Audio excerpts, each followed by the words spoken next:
நம்முடைய நடைமுறை வாழ்வில் இந்த கௌரவம் நம்மிடத்திலும் இருக்கிறது. அதுதான் இன்னைக்கு நாம பல பிரச்சனைகளை சந்திப்பதற்கு முக்கியமான காரணமாகவும் இருக்குது. நம்ம எதுலலாம் கௌரவம் பார்த்துக்கிட்டு இருக்கிறோம்? ஒருவர் நமக்கு ஒரு அன்பளிப்பு செய்யறாருங்க, அவர் வசதி படைத்தவராக செல்வந்தரா இருக்கிறாரு, அவருடைய தகுதிக்கு ஏத்த மாதிரி அவர் செய்யறாரு. திரும்ப அடுத்து அவர் வீட்டுல ஒரு நிகழ்ச்சி நடக்கும்ல, இப்ப திரும்ப நான் செய்யணுமா? இங்கதான் கௌரவம் வருது. நான் என்ன செய்யணும்? நீ 10,000 ரூபாய்க்கு செய். அவரால செய்ய முடியுங்க, அவருக்கு அவ்வளவு காசு இருக்குது, செய்வாரு. எனக்கு அவ்வளவு வசதி இல்லையே, இல்லாட்டியும் பரவாயில்ல செய், செய்யாட்டி உன் கௌரவம் பாதிக்கப்படும். அன்பளிப்புகளில் இன்றைக்கு கௌரவம் பார்க்கப்படுகிறதா இல்லையா? ரத்த சொந்தத்தில் இது நடந்துகிட்டு இருக்குங்க. கூட பிறந்த அண்ணன் தம்பிகளுக்கு மத்தியில இந்த கௌரவம் பார்க்கப்பட்டு கொண்டிருக்கிறது. என் பிள்ளைய ஸ்கூல்ல படிக்க வைக்கிறேங்க, குழந்தைக்கு கல்வி அவசியம், நல்ல கல்வி கொடுக்கணும், மாற்று கருத்தே கிடையாது. அந்த கல்வியை இந்த ஸ்கூல்ல தான் நீ கொடுக்கணும். அந்த ஸ்கூல்ல என்ன நிலைமை? அந்த ஸ்கூல்ல வருஷத்துக்கு ஃபீஸ் 1.5 லட்சம் ரூபாய். என்னால அது முடியுமா? முடியாது. ஆனா நீ கொடுக்கணும். ஏன்?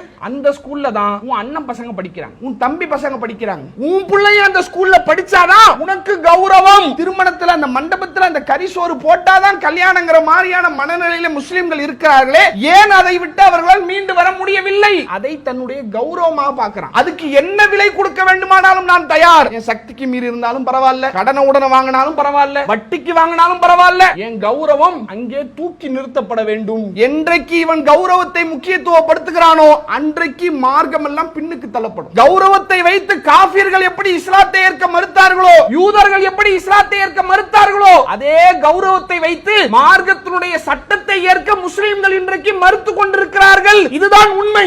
கண்ணியத்திற்குரியவர்களே, மனிதனுடைய வாழ்வு என்பது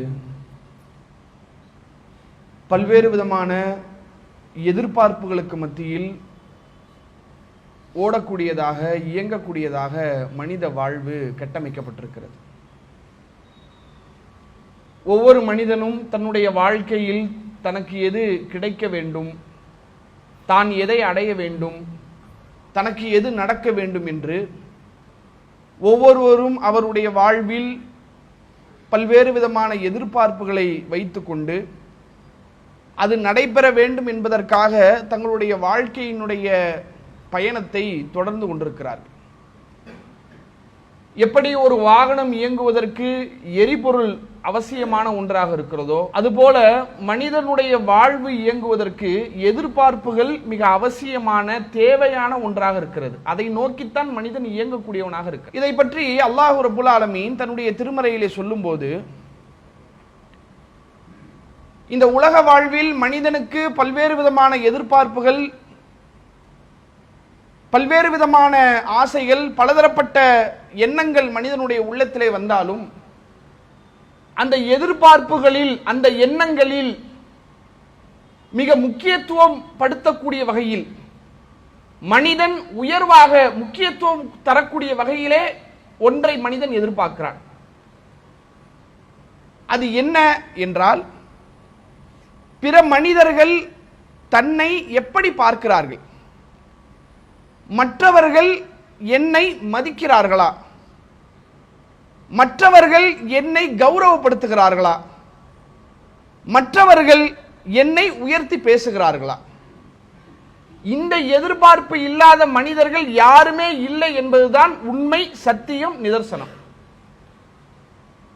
அல்லாஹ் ரப்புல் ஆலமீன் இதை தன்னுடைய திருமறையிலே சொல்லும்போது இறைவன் பேசுகிறான், யஅலமு, அறிந்து கொள்ளுங்கள், அன்னமல் ஹயாத்து துன்யா லைபம் வ லஹுவம் வ ஸீனா, இந்த உலக வாழ்வு என்பது வீணும் விளையாட்டும் அலங்காரமும் தவிர வேறில்லை. இப்படிப்பட்ட இந்த உலக வாழ்வில் நீங்கள் என்ன செய்து கொண்டிருக்கிறீர்கள்? நீங்கள் எதற்காக பாடுபட்டு கொண்டிருக்கிறீர்கள்?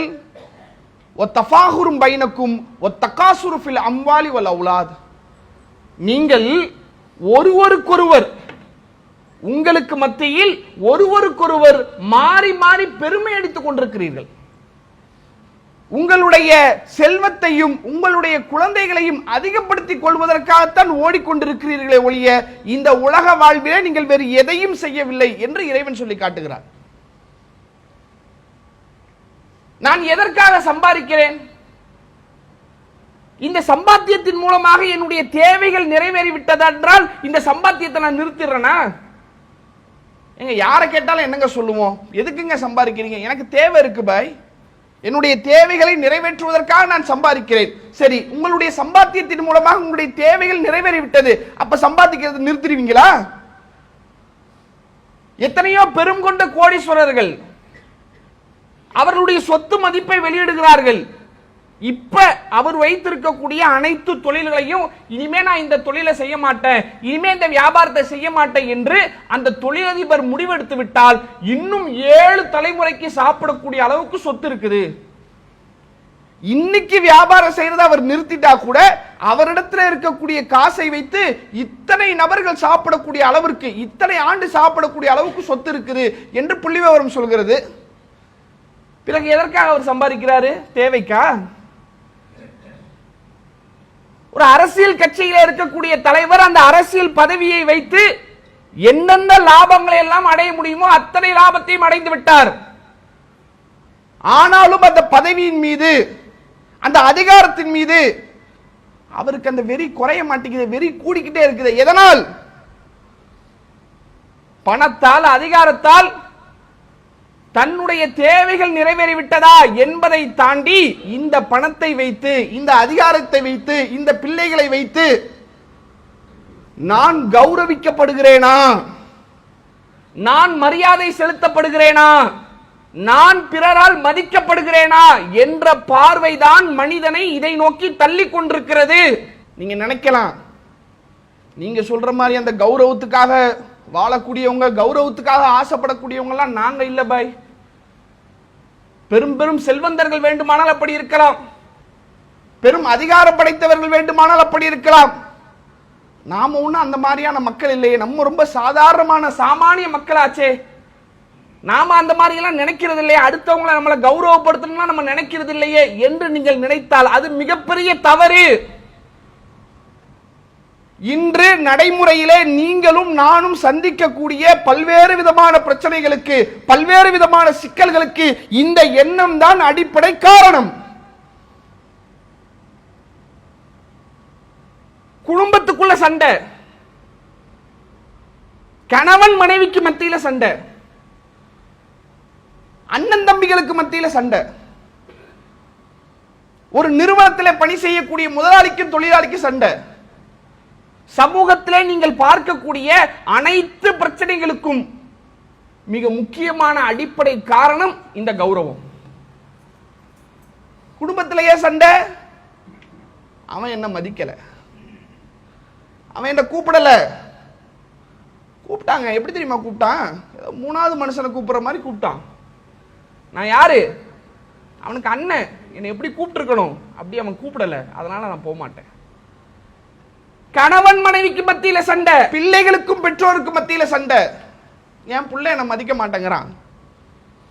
அப்ப நம்முடைய வாழ்வில் வெளிப்படையில் நம்ம சொல்லாவிட்டாலும் நம்முடைய இயல்பில், நம்முடைய எண்ண ஓட்டத்தில் கலர்ந்த ஒரு அம்சம் பிறர் தன்னை மதிக்கணும், என்ன கௌரவப்படுத்தணும், எனக்கு மரியாதை செய்யணும். இதுல உள்ள பெரும் ஆபத்தை நாம் மறந்திருக்கிறோம் சகோதரர்களே. இதில் உள்ள பெரும் சூழ்ச்சியை நாம் மறந்திருக்கிறோம். என்றைக்கு ஒரு மனிதன் பிறர் தன்னை கௌரவப்படுத்த வேண்டும், தன்னை மதிக்க வேண்டும், தன்னை உயர்த்த வேண்டும் என்று என்றைக்கு இவன் நினைக்கிறானோ அன்றைக்கே இவன் சத்தியத்தை அறிந்து கொள்ளக்கூடிய வாசலை அல்லாஹ் அடைச்சிருவான். நேர்வழிக்கு வரக்கூடிய வாசலை அல்லாஹ் அடைச்சிருவான். உண்மையின் பக்கம் இவன் வரக்கூடிய வாசலை அல்லாஹ் அடைச்சிருவான். ஏன்? உனக்கு அது பெருசா தெரியாது. சத்தியம்னா என்ன, மார்க்கம்னா என்ன, இஸ்லாம் என்ன சொல்லுது, அது உனக்கு பெருசா தெரியாது. உனக்கு எது பெருசா தெரியும் தெரியுமா? உன்னுடைய கௌரவம் பெருசா தெரியும். என்னையவே, என்ன பார்த்து அந்த இடத்துல நான் யார் தெரியுமா, இது உனக்கு பெருசா தெரியும். என்றைக்கு இந்த எண்ணத்திற்கு நீ வந்து விட்டாயோ அதற்கு பிறகு உனக்கு என்ன சத்தியம் சொல்லப்பட்டாலும் உன்னுடைய காதுகளில், உன்னுடைய உள்ளத்தில் அது இறங்காது. இஸ்லாமிய வரலாறு நமக்கு சொல்லக்கூடிய பாடம் அதுதான். குறைஷிகள் ஏன் இஸ்லாத்தை ஏத்துக்கல? மக்காவுல அல்லாஹ்வுடைய தூதரவர்கள் ஏகத்துவ கொள்கையை சொல்கிறார்கள், தௌஹீதை சொல்கிறார்கள். மக்கத்து காஃபிர்கள் அல்லாஹ்வே இல்லை என்று சொன்னார்களா? கிடையாது, அல்லாஹ்வை ஏற்றுக்கொண்டார்கள், அல்லாஹ்வுடைய ஆற்றலை ஏற்றுக்கொண்டார்கள். அல்லாஹ்வுடைய தன்மை ஏற்றுக்கொண்டார்கள். ஆனால் அல்லாஹுவை மட்டும் வணங்க வேண்டும் என்ற அந்த தௌஹீதை, அந்த ஓரிரையை அவர்கள் ஏற்கவில்லை. ஏன் ஏத்துக்கல? அதுல என்ன பிரச்சனை? அவனுக்கு கௌரவம் தான் பிரச்சனை. அவன் எதை கௌரவமாக நினைச்சான் தெரியுமா? அவனுடைய முன்னோர்கள் எப்படி வழிபட்டார்களோ, அவனுடைய மூதாதையர்கள் எப்படி வழிபட்டார்களோ, அவங்க எப்படி வழிபட்டாங்க? அவங்க 365 சிலைகளை வச்சு வழிபட்டாங்க. அவங்க அல்லாஹ்வை மட்டும் வழிபடல. அவன் புரிஞ்சுக்கிட்டது, அது மாதிரி நான் வழிபடுவதுதான் எனக்கு கௌரவம் என்று அவன் புரிந்திருந்தான். அதன் காரணமாக தௌஹீதை அவன் ஏற்கவில்லை. அல்லாஹ் தன்னுடைய திருமறையில் சொல்லி காட்டுகிறான், இதா கீலலகும், அவர்களுக்கு சொல்லப்பட்டது என்ன? இத்தபியூ மா அன்ஸலல்லாஹ், அல்லாஹ் அருளியதை நீங்கள் பின்பற்றுங்கள் என்று சொன்னால், காலு, அவர்கள் சொல்கிறார்கள், பல் நத்தபியூ மா அல்ஃபைனா அலைஹி ஆபானா, எங்களுடைய முன்னோர்களை நாங்கள் எதில் கண்டோமோ அதைத்தான் நாங்கள் பின்பற்றுவோம் என்று அவர்கள் பதிலளிக்கிறார்கள்.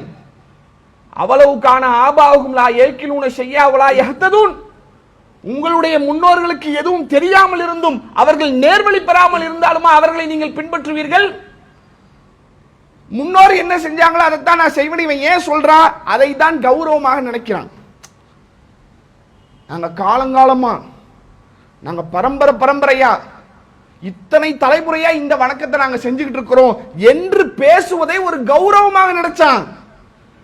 அந்த கௌரவம் தான் தௌஹீதை ஏற்பதை விட்டும் அவனை தடுத்தது. இது சாதாரண ஒரு எண்ணம் கிடையாது, சத்தியத்தை விட்டு நம்மளை தூரமாக்கிடும்.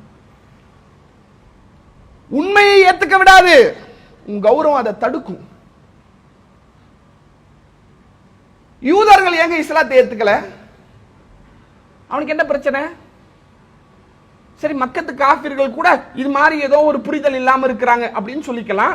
யூதர்கள் மிக தெளிவாக, மிக துல்லியமாக, தூதர் ஒருவர் வருவார், அவர் ஏகத்துவத்தை சொல்வார், அவரை நம்பிக்கை கொள்ள வேண்டும், அவருக்கு உதவி செய்ய வேண்டும் என்பதை 100% அறிந்தவர்கள் யூதர்கள். ஏன் இஸ்லாத்தை ஏற்கவில்லை?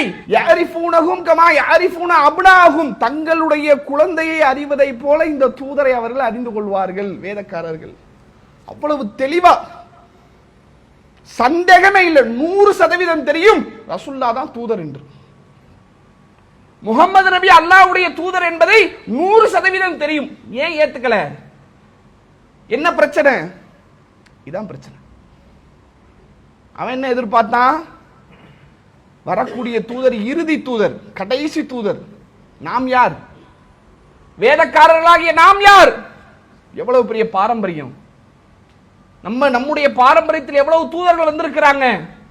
கடைசியாக வரக்கூடிய தூதரும் நம்முடைய பாரம்பரியத்திலிருந்து வரணும், வேதக்காரர்களிருந்து வரணும், அதுதான் நமக்கு கௌரவம் என்று நினைத்தான். அந்த கௌரவம் தான் அவன் ஏகத்துவத்தை ஏற்பதை விட்டு அவனை தடுத்தது. நபிகளாருடைய பெரிய தந்தை இஸ்லாத்திற்கு எவ்வளவு உதவி செஞ்சாங்க. நபிகளார் ஆரம்ப காலகட்டத்தில் பிரச்சாரம் செய்யும் போது பல வகையில நெருக்கடிகளை ரசூலுல்லாஹ் சந்திக்கிறாங்க. ஊர் தலைவர்கள் இருந்து நெருக்கடி வருது, ஊர் மக்கள் இருந்து நெருக்கடி வருது. பல நெருக்கடிகளை நபிகள் நாயகம் ஸல்லல்லாஹு அலைஹி வஸல்லம் அவர்கள் சந்திக்கும் போது அவர்களை காக்கக்கூடிய ஒரு அரணாக நின்றவர்கள் நபிகளாருடைய பெரிய தந்தை. அந்த பெரிய தந்தையினுடைய மரண தருவாய் அல்லாஹ்வுடைய தூதரவர்கள் அவர்களுக்கு ஒரு பக்கத்தில் அமர்ந்து கதறுகிறார்கள். என் தந்தையே, லா இலாஹ இல்லல்லாஹ் இந்த வார்த்தையாவது நீங்க சொல்லிருங்க, லா இலாஹ இல்லல்லாஹ் இந்த வார்த்தையை நீங்க சொல்லிருங்க, உங்களுக்காக அல்லாஹ்விடத்துல நான் பேசுறேன் என்று கதறுகிறார்கள் அல்லாஹ்வுடைய தூதரவர்கள். இன்னொரு புறத்துல அபூஜஹல், உத்துபா, ஷைபா அணிவகுத்து நிற்கிறார்கள். அவன் கேட்டது என்ன தெரியுமா? அவன் லாஜிக்லாம் பேசலங்க. முகமது சொல்றது கரெக்டா, அந்த ஏகத்துவம் கரெக்டா, அது சரியா, அவர்கள் வைக்கக்கூடிய எதுவுமே பேசல. அவன் சொன்னது என்ன தெரியுமா? ஒன்னே ஒண்ணுதான், யா அபா தாலிப், அபு தாலிபே, தர்கபன் மில்லத்த அப்துல் முத்தலிப், அப்துல் முத்தலிபுடைய மார்க்கத்தை நீ புறக்கணிக்க போறியா? நீ என்ன செய்ய போற? முகமது சொல்லக்கூடிய இந்த கொள்கையை ஏற்றுக்கொள்ள போகிறாயா, அல்லது காலம் காலமாக நாம் செய்து கொண்டிருந்த அப்துல் முத்தலிபுடைய வழிமுறையை நீ புறக்கணிக்க போகிறாயா? எங்க லாக் பண்றான் புரியுதா? நீ முகமது அவர்கள் சொல்லக்கூடிய கொள்கையை ஏற்றுக்கொண்டால் நீ அப்துல் முத்தலிபை அசிங்கப்படுத்தியவனை போல மாறிவிடுவாய். நம்ம கௌரவம் என்ன ஆகிறது? நம்ம அந்தஸ்து என்ன ஆகிறது? இவ்வளவு நாளா நம்ம கட்டி காப்பாத்திய இந்த கௌரவத்தை சேத்துல தூக்கி போட போறியா, இல்ல இந்த முகமதுடைய கொள்கையை பின்னாடி போய் நிக்க போறியா, அல்லது நம்முடைய கௌரவத்தை காப்பாற்ற போறியா? நீ முடிவெடுங்கிறான். போராட்டம் நடக்குது, மாறி மாறி பேசிக்கிட்டே இருக்கிறாங்க. கடைசியில் அவர் சொல்கிறார், என்னை விட்டுருங்கப்பா, நான் அப்துல் முத்தலிபுடைய மார்க்கத்தில் இருந்துறேன், என்னை விட்டுருங்க. அந்த நிலையில இறந்து போறாங்க. நபிகளாரால் இதை தாங்கிக் கொள்ளவே முடியவில்லை. பெரும் கவலை, பெரும் கவலை. கவலையில அல்லாஹ்வுடைய தூதர் அவங்க சொல்றாங்க, அல்லாஹ் என்னை தடுக்கின்ற வரையிலும் அல்லாஹ்விடத்திலே உங்களுக்காக நான் பிரார்த்தனை செய்து கொண்டே இருப்பேன். அல்லாஹ் வசனத்தை இறக்குறான், நபியே இன்னக்கலா தஹ்தி மன் அஹ்பப்த வலாக்கின்னல்லாஹ யஹ்தி மன் யஷா. நபியே நீர் விரும்பியவருக்கெல்லாம் நேர்வழி கொடுக்க முடியாது. அல்லாஹ் யாருக்கு நாடுறானோ அவங்களுக்கு தான் நேர்வழி கிடைக்கும். நீங்க விரும்பினா கிடைச்சிருமா? நேர்வழி யார் கையில இருக்குது? என் கையில இருக்குது. நான் யாருக்கு விரும்பணும் அவங்களுக்கு தான் தருவேன். நீங்க நினைச்சவங்களுக்குலாம் வாய்ப்பு இல்லை. அப்ப அந்த கௌரவம், நம்ம யாரு, நம்ம எப்படிப்பட்டவங்க, அந்த கௌரவம் நேர்வழியை விட்டு அவர்களை தடுத்தது. நீங்கள் திருமறை குர்ஆன் சொல்லக்கூடிய எல்லா வரலாறுகளும் நீங்கள் எடுத்து பாருங்கள். அவர்கள் நபிமார்கள் பிரச்சாரம் செய்த காலகட்டத்தில் வாழ்ந்த மக்கள், செல்வந்தர்கள், அதிகாரம் படைத்தவர்கள், மக்களால் மதிக்கப்பட்டவர்கள், ஏன் அவர்கள் இஸ்லாத்தை ஏற்கவில்லை? ஏன் அந்த தூதரை நம்பவில்லை? ஏன் அல்லாஹ்வை வணங்கவில்லை? ஏன் மறுமை ஏற்றுக்கொள்ளவில்லை? அதற்கு பின்னால் இருக்கக்கூடிய ஒரே ஒரு காரணம் கௌரவம் மட்டும்தான். இன்றைக்கு நம்மிடத்தில் இந்த அளவுக்கு பெரிய அளவுல கௌரவம் இல்லாவிட்டாலும் நம்முடைய நடைமுறை வாழ்வில் இந்த கௌரவம் நம்மிடத்திலும் இருக்கிறது. அதுதான் இன்னைக்கு நாம பல பிரச்சனைகளை சந்திப்பதற்கு முக்கியமான காரணமாகவும் இருக்குது. நம்ம எதுலெல்லாம் கௌரவம் பார்த்துக்கிட்டு இருக்கிறோம்? ஒருவர் நமக்கு ஒரு அன்பளிப்பு செய்யறாருங்க. நம்ம ஏதோ நம்ம வீட்டில் ஒரு நிகழ்ச்சி நடந்திருக்கு, ஏதோ ஒரு நல்ல ஒரு சூழல், ஒருத்தர் நமக்கு ஒரு அன்பளிப்பு வாங்கி கொடுக்கிறாரு. அவர் வசதி படைத்தவராக செல்வந்தரா இருக்கிறாரு. அவருடைய தகுதிக்கு ஏற்ற மாதிரி அவர் செய்யறாரு. திரும்ப அடுத்து அவர் வீட்டில் ஒரு நிகழ்ச்சி நடக்கும்ல, இங்கதான் கௌரவம் வருது. அவர் தகுதிக்கு செஞ்ச மாதிரி 10,000 ரூபாய்க்கு பொருளை வாங்கி அவர் கொடுத்துட்டாரு. இப்ப திரும்ப நான் செய்யணுமா? நான் என்ன செய்யணும்? நீ 10,000 ரூபாய்க்கு செய். அவரால் செய்ய முடியுங்க, அவருக்கு அவ்வளவு காசு இருக்குது, செய்வாரு. எனக்கு அவ்வளவு வசதி இல்லையே. இல்லாட்டியும் பரவாயில்ல, செய். செய்யாட்டி உன் கௌரவம் பாதிக்கப்படும். அன்பளிப்புகளில் இன்றைக்கு கௌரவம் பார்க்கப்படுகிறதா இல்லையா? ரத்த சொந்தத்தில் இது நடந்துகிட்டு இருக்குங்க. ரத்த சொந்தத்தில் கூட பிறந்த அண்ணன் தம்பிகளுக்கு மத்தியில இந்த கௌரவம் பார்க்கப்பட்டு கொண்டிருக்கிறது. என் பிள்ளைய ஸ்கூல்ல படிக்க வைக்கிறேங்க. குழந்தைக்கு கல்வி அவசியம், நல்ல கல்வி கொடுக்கணும், மாற்று கருத்தே கிடையாது. கல்விதான் என் குழந்தைக்கு நான் செய்யக்கூடிய மிகப்பெரிய உதவி. அந்த கல்வியின் மூலமாகத்தான் அவன் அடுத்து நல்ல முறையில் வளர முடியும், சமூகத்துக்கு சேவை செய்ய, எல்லாம் சரிதான். நல்ல கல்வி கொடுக்க வேண்டும் என்பதில் மாற்று கருத்தே கிடையாது. இப்ப என்ன ஆயிடுச்சு தெரியுமா? அந்த கல்வியை இந்த ஸ்கூல்ல தான் நீ கொடுக்கணும். அந்த ஸ்கூல்ல என்ன நிலைமை? அந்த ஸ்கூல்ல வருஷத்துக்கு ஃபீஸ் 1.5 லட்சம் ரூபாய். என்னால் அது முடியுமா? முடியாது. ஆனா நீ கொடுக்கணும். ஏன்? அந்த ஸ்கூல்ல தான் உன் அண்ணன் பசங்க படிக்கிறாங்க, உன் தம்பி பசங்க படிக்கிறாங்க, உன் சொந்தக்காரங்க படிக்கிறாங்க. உன் பிள்ளையும் அந்த ஸ்கூல்ல படிச்சாதான், உன் பிள்ளையும் அந்த ஸ்கூல்ல படிச்சாதான் உனக்கு கௌரவம். நல்ல கல்வி கொடுக்கணுங்கிறதுல மாற்று கருத்து இல்லைங்க. அந்த நல்ல கல்வி இந்த பள்ளிக்கூடத்துல தான் நீ கொடுக்கணும், அதுல தான் உன் கௌரவம் இருக்குது. இது நடைமுறையில நம்மிடத்துல இருக்கா இல்லையா? ஆடம்பர திருமணம், எத்தனை மேடைகள், எத்தனை பேச்சுக்கள், எத்தனை பிரச்சாரங்கள், எவ்வளவோ பயான்கள். மாற்றங்கள் இருக்கிறது அல்ஹம்துலில்லாஹ். ஆனால் இன்னும் முழுமையாக இந்த ஆடம்பரத்தை விட்டு முஸ்லிம் சமூகத்தால் மீள முடியவில்லையே. ஏன் முடியல? அந்த திருமணத்தில் அந்த மண்டபத்தில் அந்த கரிசோறு போட்டாதான் கல்யாணங்கிற மாதிரியான மனநிலையில முஸ்லிம்கள் இருக்கிறார்களே, ஏன் அதை விட்டு அவர்களால் மீண்டு வர முடியவில்லை? ஏன் முடியலனா அதை தன்னுடைய கௌரவமாக பார்க்கிறான். என் கௌரவம் எதுல இருக்குது? அந்த மண்டபத்தில் போடுற அந்த கரிசோர்ல தான் என் கௌரவம் இருக்குது. போடாட்டி என் கௌரவம் போயிடும். அதுக்கு என்ன விலை கொடுக்க வேண்டுமானாலும் நான் தயார். என் சக்திக்கு மீறி இருந்தாலும் பரவாயில்ல, கடனை உடனே வாங்கினாலும் பரவாயில்ல, வட்டிக்கு வாங்கினாலும் பரவாயில்ல, என் கௌரவம் அங்கே தூக்கி நிறுத்தப்பட வேண்டும். தெரியுதா? என்றைக்கு இவன் கௌரவத்தை முக்கியத்துவப்படுத்துகிறானோ அன்றைக்கு மார்க்கம் எல்லாம் பின்னுக்கு தள்ளப்படும். கௌரவத்தை வைத்து காபிர்கள் எப்படி இஸ்லாத்தை ஏற்க மறுத்தார்களோ, யூதர்கள் எப்படி இஸ்லாத்தை ஏற்க மறுத்தார்களோ, அதே கௌரவத்தை வைத்து மார்க்கத்தினுடைய சட்டத்தை ஏற்க முஸ்லிம்கள் இன்றைக்கு மறுத்து கொண்டிருக்கிறார்கள். இதுதான் உண்மை. தேவைக்கு பொருள் வாங்குபவர்களை விட கௌரவத்திற்கு பொருள் வாங்குபவர்கள் அதிகம். அந்த கௌரவத்துக்கு அவன் கொடுத்த விலை என்ன தெரியுமாங்க? அல்லாஹ்வுடைய சாபத்தை விலையாக வாங்கி கொண்டிருக்கிறான். ஏன் சம்பாத்தியத்தால, ஏன் சக்தியால இந்த பொருளை வாங்க முடியாதுங்க. அதனுடைய மதிப்பு அப்படி இருக்குது. ஆனால் நீ வாங்கு. எப்படி வாங்குறது? வாங்குறதுக்கு காசு இல்லம்மா, யாரும் கடனுடன் தரமாட்டா, பரவாயில்ல வாங்கு. எப்படி வாங்க? இஎம்ஐ போடு, லோன் வாங்கு. 50 லட்சம் ரூபாய், 1 கோடி ரூபாய்க்கு ஒரு வீட்டை என்னால கட்ட முடியாது, அவ்வளவு வருமானம் எனக்கு இல்ல, கடன் வாங்க முடியாது, பரவாயில்ல வீட்டை கட்டு. ஏன்? அதுலதான் என் கௌரவம் இருக்குது. சொந்தக்காரங்க எல்லாம் கெட்டிட்டான், நீ கெட்டாட்டி மானமே போயிடும். வீட்டை கெட்டு. கடன் வாங்கினாலும் பரவாயில்ல, வட்டிக்கு வாங்கினாலும் பரவாயில்ல. இன்றைக்கு இந்த மனநிலையிலே முஸ்லிம்கள் இருக்கிறார்களா இல்லையா? சகோதரர்களே, நேர்வழியை விட்டு மட்டுமல்ல, பாவத்தை நோக்கி நம்மை தள்ளக்கூடிய மிக மோசமான ஒரு குணம் இந்த கௌரவம். இன்றைக்கு அதிலே பீடிக்கப்பட்டவர்களாக நாம் இருந்து கொண்டிருக்கிறோம். அல்லாஹ் காப்பாற்ற.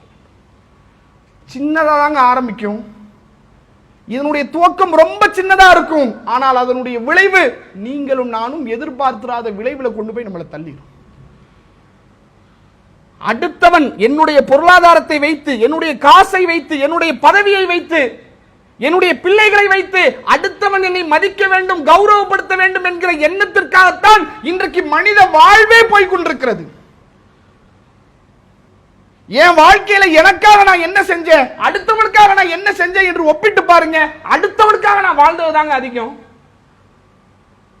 அப்படிப்பட்ட ஒரு வாழ்வைத்தான் இன்றைக்கு முஸ்லிம்களாகிய நாமும் வாழ்ந்து கொண்டிருக்கிறோம். வேதனைக்குரிய விஷயம் அதுதான், கவலைக்குரிய விஷயம் அதுதான். இஸ்லாமிய மார்க்கம் இந்த போலி கௌரவத்தை தான் அடித்து நொறுக்குகிறது. இந்த எண்ணம் இருக்கு பாரு, இது சாதாரண எண்ணம் அல்ல, மிக மோசமான ஒரு விளைவை ஏற்படுத்தக்கூடிய எண்ணம். இது வரக்கூடாது. ஒவ்வொரு இடங்களாக அல்லாஹ்வுடைய தூதரர்கள் தேடி தேடி பார்த்து இந்த எண்ணத்தை உடைக்கிறார்கள். நபிகளார் சொன்னார்கள், ஷர்ரு துஆம், விருந்திலேயே கெட்ட விருந்து ஒன்று இருக்கிறது. அது என்ன கெட்ட விருந்து? அந்த விருந்தில் எதுவும் ஹராம சமைச்சு போட்டுருவாங்களா? ஏன் கெட்ட விருந்து தெரியுமா? அதிலே செல்வந்தர்கள் மட்டும் அழைக்கப்படுவார்கள், ஏழைகள் புறக்கணிக்கப்படுவார்கள். எந்த உணவில் ஏழைகள் புறக்கணிக்கப்பட்டு செல்வந்தர்கள் மாத்திரம் அழைக்கப்படுகிறார்களோ அதுதான் கெட்ட விருந்து என்றார்கள். ஏன்? இங்க உன் ஸ்டேட்டஸ் நீ பாக்குற, இவனும் வந்திருக்கிறாரு இவனும் வந்திருக்கிறாருன்னா அது நல்லா இருக்காதே. உன் ஸ்டேட்டஸ நீ அங்க பாக்குறல்ல, அந்த பார்வை இருக்க கூடாது என்றார்கள் அல்லாஹ்வுடைய தூதர் அவர்கள். அப்படி பார்க்காத. மக்கத்து காபிர்கள் நபிகளாரிடத்தில் வந்து டிமாண்ட் செய்தார்கள், அல்லாஹ்வுடைய தூதரே நீங்கள் சொல்வதை எல்லாம் நாங்கள் ஏற்றுக்கொள்கிறோம், உங்களை தூதராக ஏற்றுக்கொள்கிறோம், ஆனால் ஒரே ஒரு கண்டிஷன். என்ன? இந்த அடிமைகளை, இந்த ஏழைகளை, இவனெல்லாம் கொண்டு வந்து எங்க பக்கத்துல உட்கார வைக்காதீங்க. நான் இவன் காலங்காலமா என்கிட்ட அடிமையா இருந்தவன், என்கிட்ட வேலை செஞ்சவன், இவனை கொண்டு வந்து ஒரே சபையில ஒன்னா உட்கார வைக்கிறீங்களே, இதை எங்களால ஏத்துக்க முடியல, எங்க கௌரவம் தடுக்குது. அதனால நீங்க என்ன செய்யுங்கன்னா, அவனுக்கு சொல்ல வேண்டியது சொல்லுங்க, தனியா சொல்லுங்க. எங்களுக்கு சொல்ல வேண்டியதை சொல்லுங்க, தனியா சொல்லுங்க. ரெண்டு பேரும் என்ன பண்ணாதீங்க, ஒன்னா உட்கார வைக்காதீங்க. எங்க கௌரவம் அதை தடுக்குது. இஸ்லாம் சொன்ன பதில் என்ன தெரியுமா? இந்த ஒரு விஷயத்துல மட்டும் நீங்க கொஞ்சம் காம்ப்ரமைஸ் பண்ணா நாங்கெல்லாம் இஸ்லாத்துக்கு வந்துடுறோம். அல்லாஹ்வுடைய தூதர் அவங்க பாக்குறாங்க, ஆஹா இவன் நல்ல ஒரு ஆஃபரா இருக்குது, இஸ்லாத்துக்கு வரானே, நம்ம அதுக்கப்புறம் சரி பண்ணிடலாம். அல்லாஹ் அடிக்கிறான், அப்படி ஒண்ணு நீ இஸ்லாத்துக்கு வர வேண்டிய அவசியம் இல்லை. இப்படி ஒரு டிமாண்ட் வச்சு, அவன் தனி நான் தனி, இப்படி நீ இஸ்லாத்துக்கு வர வேண்டிய அவசியமே இல்லை. போ, வந்தா முழுமையாவா, அது என்ன டிமாண்ட் வச்சு வர்றது? இது இஸ்லாத்துக்கு அழகு இல்லை. அல்லாஹ் தடுக்கிறான். எங்கெல்லாம் மனிதன் கௌரவத்தை பார்க்கிறானோ அந்த கௌரவத்தை ஒவ்வொன்றாக இஸ்லாம் அடித்து உடைக்கிறது. இதை உலகத்திற்கு தெரிவிக்கக்கூடிய வகையிலே அல்லாஹ்வுடைய தூதர் அவர்கள் ஹஜ்ஜத்துல் விதாவிலே உரை நிகழ்த்துகிறார்கள். நபிகள் நாயகம் ஸல்லல்லாஹு அலைஹி வஸல்லம் அன்னவர்கள் சொன்னார்கள், யா அய்யுஹன் நாஸ், மக்களே, இன்ன இலாஹுக்கும் வாஹித், உங்களுடைய இறைவன் அவன் ஒருவன் தான். வ இன்ன ஆபாக்கும் வாஹித், உங்களுடைய பெற்றோர்கள் அவர்களும் ஒருவர் தான். சொல்லிவிட்டு நபிகளார் சொன்னார்கள், வலா ஃபலுல் அலி அரபி அலா அஜமீன், அரபு மொழி பேச தெரிந்தவன் அரபு மொழி பேச தெரியாதவனை விட சிறந்தவன் கிடையாது. அரபு மொழி பேச தெரியாதவன் அரபு மொழி பேச தெரிந்தவனுடைய சிறந்தவன் கிடையாது. வெள்ளையனை விட கருப்பன் சிறந்தவன் கிடையாது, கருப்பரை விட வெள்ளையன் சிறந்தவன் கிடையாது. இல்லா பித்தக்வா மின்கும், உங்களிடத்திலே உள்ள இறையச்சத்தை தவிர நீங்கள் சிறந்தவராக இருப்பதற்கு எந்த தகுதியும் கிடையாது. எங்க காசு பணம் கூட, நல்ல கவனிங்க, காசு பணம் கூட மனிதன் வளர்ந்து உழைத்து அதற்கு பிறகு வரக்கூடிய ஒண்ணு. இந்த பிறப்பின் அடிப்படையில் உயர்ந்தவன் இருக்கான் பாருங்க, அது பிறக்கும் போதே வந்துடும். அவன் பிறக்கும் போதே அந்த கேட்டகரியில் தானே பிறக்கிறான், அவன் பிறக்கும் போதே அந்த நிறத்துல தானே பிறக்கிறான். அல்லாஹ்வுடைய தூதர் சொல்றாங்க, நீ பிறக்கும் போதே உன்னோடு இருக்கக்கூடிய அந்த நிறத்தை வைத்தும் பெருமை இல்லை, உன் குலத்தை வைத்தும் பெருமை இல்லை, நீ பேசுற மொழியை வச்சும் பெருமை இல்லை. உனக்கு உயர்வு வேண்டும் என்றால் உனக்கு இறையச்சம் வேண்டும், அவ்வளவுதான். எதை வச்சு இந்த கௌரவங்கிற வார்த்தைக்கே இடம் இருக்க கூடாது என்று இஸ்லாம் அடித்து நுறுக்குகிறது. ஒரு முஸ்லிமாகிய நான் என்னுடைய பொருளாதாரத்தை வைத்து, என்னுடைய செல்வத்தை வைத்து, என்னுடைய பதவியை வைத்து, அதிகாரத்தை வைத்து மக்களிடத்திலே கௌரவத்தை தேடுவதை விட என்னுடைய அமல்களை வைத்து, என்னுடைய நற்குணங்களை வைத்து படைத்த இறைவனிடத்திலே கண்ணியத்தை தேடக்கூடியவனாக நான் இருக்கும். கௌரவம் என்பது என்னுடைய செயல்களால், என்னுடைய பொருளால் மனிதர்கள் எனக்கு தருவது. கண்ணியம் என்பது என்னுடைய நற்குணத்தால், என்னுடைய அமல்களால் அல்லாஹ் எனக்கு தருவது. அல்லாஹும்ம மாலிகுல் முல்க் துதி முல்க மன் தஷா வ தன்ஸியு முல்க மிம்மன் தஷா வ துஇஸ்ஸு மன் தஷா வ துதில்லு மன் தஷா பியதிகில் கைர் இன்னக அலா குல்லி ஷைஇன் கதீர். அதிகாரத்திற்கெல்லாம் அதிகாரம் முக்கியவனே, அதிகாரத்தினுடைய அதிபதியே, நீ நாடியவருக்கு அதிகாரத்தை தருகிறாய், நீ நாடியவருக்கு அதிகாரத்தை பறிக்கிறாய், நீ நாடியவரை கண்ணியப்படுத்துகிறாய், நீ நாடியவரை இழிவுபடுத்துகிறாய். உன்னுடைய கையில் தான் அனைத்து நல்லதுகளும் இருக்கிறது, நீதான் எல்லாவற்றிலும் ஆற்றல் உடையவனாக இருக்கிறாய். ஒரு முஸ்லிமுடைய எதிர்பார்ப்பு என்னுடைய அமல்களால், என்னுடைய செயல்களால், என்னுடைய எண்ணங்களால் அல்லாஹ்விடத்தில் கண்ணியத்தை எதிர்ப்பான். இறைவா நீ என்ன கண்ணியப்படுத்து, அவன் என்னை மதிக்க வேண்டும், இவன் என்னை பேச வேண்டும் என்று நான் செய்யல, நான் செய்யறேன், நீ என்ன கண்ணியப்படுத்து. என்னால இதுதான் முடியும், நான் செய்யறேன், நீ என்ன கண்ணியப்படுத்து. அல்லாஹ்விடத்தில் கண்ணியத்தை எதிர்பாருங்க. இந்த எதிர்பார்ப்பு நமக்கு மத்தியிலே எழக்கூடிய பல பிரச்சனைகளுக்கு தீர்வாக அமையும். இன்னமும் பல உறவுகள் பிரிந்து நிற்கிறது, முறிந்து நிற்கிறது, பல இரத்த சொந்தங்கள் பேச மறுத்து நிற்கிறது, பல நட்புகள் பிரிந்து நிற்கிறது என்றால் அதற்கு ஒரே காரணம் இந்த கௌரவம் தாங்க. நான் ஏன் பேசல எங்க அண்ணனோட, நான் ஏன் பேசல என் தங்கச்சியோட, பல சொந்தங்கள் பிரிந்து நிற்கிறது இந்த கௌரவம் என்கிற ஒன்றால். தூக்கி போடு. மனிதரிடத்துல கௌரவத்தை எதிர்பார்க்காத, நீ போய் பேசு. உன்னுடைய கண்ணியம் அல்லாஹ்விடத்தில் இருக்கு. அல்லாஹ்வுடைய தூதர் அவர்கள் சொன்னார்கள், ஒரு அடியான் அல்லாவிற்காக அவன் தாழ்ந்து போவானையானால், அல்லாவுக்காக அவன் மன்னிப்பானையானால் அவனுடைய கண்ணியத்தை அல்லாஹ் உயர்த்துறான். நான் உயர்த்துறேன் உன் கண்ணியத்தை, நீ அவன்கிட்ட எதிர்பார்க்காதப்பா. அவன் உன்னை மதிக்கணும், அவன் உன்னை பேசணும் நீ எதிர்பார்க்காத. நான் சொல்றேன், நீ இறங்கிப்போ, நீ போய் பேசு, நீ சலாம் சொல்லு, நீ அவனிடத்துல முகப்பத்தா இரி. அல்லாஹ்வுடைய தூதரிடத்துல ஒரு நபித்தோழர் வந்து கேட்கிற, அல்லாஹ்வுடைய தூதரே, நான் எவ்வளவுதான் நெருங்கி நெருங்கி போனாலும் என் சொந்தக்காரங்க விலகி விலகி போறாங்க, நான் என்ன செய்ய? ரசூலுல்லாஹ் சொல்றாங்க, நீ எப்படி இருக்கிறியோ அதே மாதிரி இருப்பா, அது அவர்களுக்கு எப்படி தெரியுமா ஆகும்? சுடு சாம்பலை திங்க வைக்கிறதுக்கு மாதிரி ஆயிருங்கிறாங்க ரசூலுல்லாஹ். அவன் விலகி போறானே, நீ போயிடாத, நீ உன்னால முடிந்த அளவுக்கு அதில் நெருக்கத்தை காட்டு. துனியாதானங்க எவ்வளவு நாளுங்க வாழ்ந்துட போறோம்? எவ்வளவு நாள் வாழ்ந்துட போறோம்? இன்றைக்கு பல ஆண்டு காலம் உறவுகளுக்கு மத்தியிலே பிரிவோடு, கோபத்தோடு, வஞ்சத்தோடு, வெறுப்போடு இந்த கௌரவம் என்கிற ஒற்றை காரணத்திற்காக பிரிந்து நிற்கிறோமே. ஒரு கணம் சிந்தித்து பாருங்கள். நம்முடைய வாழ்வை மாற்றக்கூடிய வகையிலே இந்த உலகத்திலே மனிதனிடத்திலே கௌரவத்தை எதிர்பார்க்காதீர்கள், படைத்த இறைவனிடத்திலே கண்ணியத்தை எதிர்பாருங்கள். அந்த கண்ணியம்தான் இந்த உலகத்திலும் சரி நாளை மறுமையிலும் சரி நாம் மேலோங்குவதற்கான சிறந்த வாய்ப்பாக இருக்கும். அப்படிப்பட்ட ஒரு சூழலை எல்லாம் வல்ல இறைவன் நம் அனைவருக்கும் தர வேண்டும் என்று சொல்லி என்னுடைய உரையை நிறைவு செய்கிறேன். அல்லாஹு அக்பர்.